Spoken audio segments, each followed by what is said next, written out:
From an early age, we are taught how to be employees and consumers. Guys, if you're a Gen Xer, chances are you've been working for decades. Maybe you held a part-time job when you're 15 and 16 after school, or you worked every summer, just like I did. My parents wanted to instill good work ethics, so every summer, as soon as we reached the legal age of being able to work for a living, we worked at a summer job. It was something that we did, and they did instill good work ethics, guys. I understand what it's like to work for your money. I do understand that. But what they didn't instill is they didn't instill how to take that money, and instead of spending it every paycheck on things that don't really matter, and we should be buying assets so that we can create wealth and multiply our income. They didn't teach us that. But I don't blame my parents, because for one thing, my parents didn't know anything about investing and building wealth. My parents were horrible with money. They did the best that they could do, and they showed us the best that they could show us. It was up to us to learn how to go from the employee mentality and the spender mentality to go and become part of that small percentage of people who actually buy investments and create wealth. Guys, if you are new to this channel, my name is Susan Velez, and on this channel we talk about making money, saving money, investing money, and taking care of our health so that we can catch up for retirement, especially if you are late to saving for retirement like me. So guys, how do you go from being the 64% who live paycheck to paycheck to actually going to somebody who is actually building wealth and understands how money works? Well, it all starts with your mindset, guys. So I was reading an article the other day, and it was talking about how the economy is fueled. 2/3% of the economy is fueled by consumer spending. So that's one of the reasons that society will never teach us how to become investors, because they need us to stay ignorant and just be employees and go on that treadmill and spend every penny that we earn at a job and spend it so that we can fuel the economy. If more people understand how wealth is created and stopped spending on things that they didn't need and just focused on things that they need, then the economy wouldn't be able to survive. But guys, even if you are a spender right now, even if you just go to work and you're living paycheck to paycheck and you're not a high income earner, you can make a difference in your future. And I'm going to share with you guys how it is. So first of all, you have to change your mindset. You have to understand that businesses don't care about you, whether you're an employee or a consumer. They do not care about you. The only things that a company cares about is their profits and their shareholders. See, if you're a shareholder for a company, it is a company's fiduciary responsibility to earn their shareholders money. And the way that they do this is they do this through profits. If you're just an employee and a consumer, guys, companies don't care about you. Yes, companies will pay you a fair wage, regardless of whether you're a high income earner, salaried worker, or you make a good living at a company. It doesn't matter. They're never going to pay you what you're worth. You got to understand this. They're going to pay you the least amount of money that they can pay you to get you to do that job. Other than that, that's it. That's all they're required to do. And it is your job to understand this so that way you can eventually get off that hamster wheel of always working for your money, also known as active income.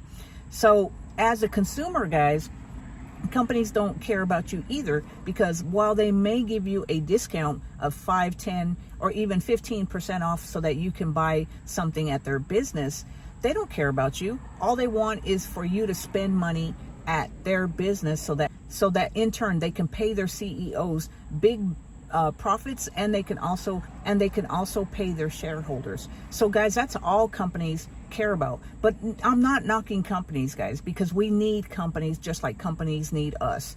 But you have to understand that instead of taking all your money that you earn at your job and spending it needlessly, all you have to do is you have to learn how to understand how to be frugal and spend your money wisely, so that way you can buy assets that are going to create wealth. Because if you don't, then you're never going to be able to leave that treadmill of working for a living. And especially if you are older like me, guys, we don't have a lot of time left to be able to work for active income. Eventually, we're going to have to stop working for active income. And if you haven't paid yourself and bought any assets that are going to create wealth for you, then it's going to be really hard.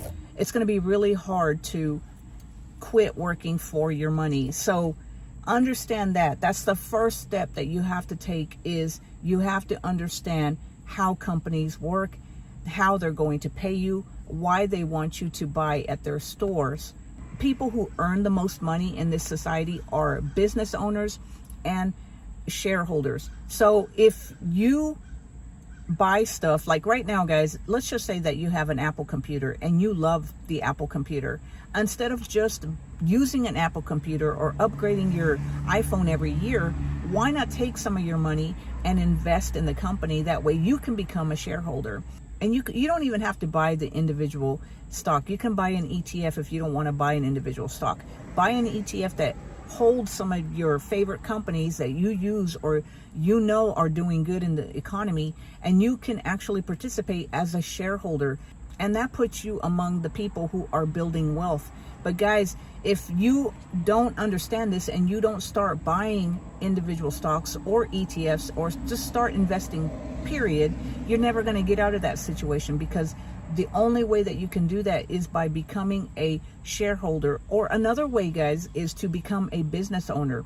So a lot of people think that they just have to work a job and that's all they can do. But the truth is that as a business owner, not only do you get more write-offs or deductibles from the government for taxes, you actually can make a lot more than you can at your 9-to-5 job. Now, I'm not saying quit your day job. If you have a W-2 job, don't quit your job, because I did that in the past, and that was probably one of the worst things that I could have done, because it was very hard to start a business. Anybody who tells you that you can start a business today and start making money in the next 6 months, while it is possible, the majority of people don't do that. It takes a long time to actually see the fruits of your labor. You're going to put in a lot of work up front just to actually create a profitable company. So I'm not saying walk away from your job, but what I'm saying is that instead of coming home and sitting on the couch and watching TV, why not come home, spend some of your time building something for yourself,